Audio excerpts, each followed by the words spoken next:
दोस्तों, आज एक और नई प्रेरक और ज्ञानवर्धक भगवान बुद्ध की कहानी लेकर के आए हैं। आज के भगवान बुद्ध की प्रेरक कहानी का टॉपिक गिलहरी और बुद्ध।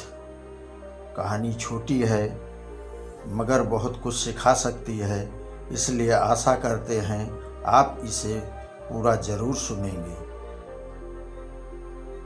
अब शुरू करते हैं इस बेहतरीन कहानी को।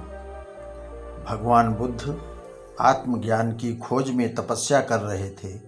उनके मन में विभिन्न प्रकार के प्रश्न उमड़ रहे थे। उन्हें प्रश्नों का उत्तर चाहिए था, लेकिन उनके प्रयासों के बाद भी उन्हें सफलता नहीं मिली। वे आत्मज्ञान की प्राप्ति के लिए कठोर तपस्या करने लगे, अनेक कष्ट सहन किए, कई स्थानों की यात्राएं की, परंतु जो समाधान उन्हें चाहिए था वो नहीं मिला। एक दिन उनके मन में कुछ निराशा का संचार हुआ। सोचने लगे, धन, माया, मोह और संसार की समस्त वस्तुओं का भी त्याग कर दिया, फिर भी आत्मज्ञान की प्राप्ति नहीं हुई। क्या मैं कभी आत्मज्ञान प्राप्त कर सकूंगा? मुझे आगे क्या करना चाहिए? इस प्रकार के अनेक प्रश्न बुद्ध के मन में उठ रहे थे। तपस्या में सफलता की कोई किरण दिखाई नहीं दे रही थी और उधर बुद्ध ने प्रयासों में कोई कमी नहीं छोड़ी थी।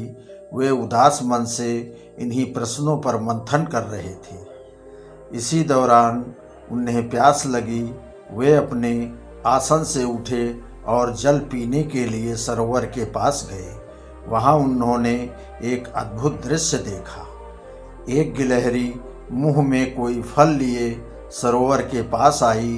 फल उससे छूटकर सरोवर में गिर गया।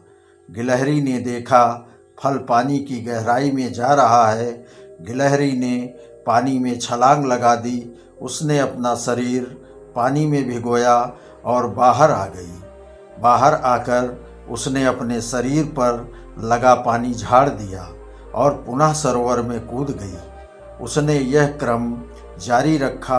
बुद्ध उसे देख रहे थे, लेकिन गिलहरी इस बात से अनजान थी। वह लगातार अपने काम में जुटी रही।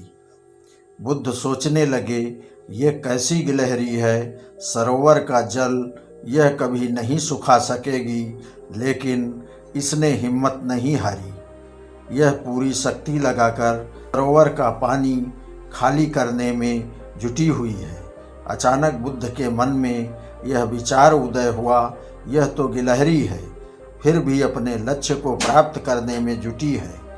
मैं तो मनुष्य हूँ। आत्मज्ञान प्राप्त नहीं हुआ तो मन में निराशा के भाव आने लगे। मैं तो पुनः तपस्या में जुट गया।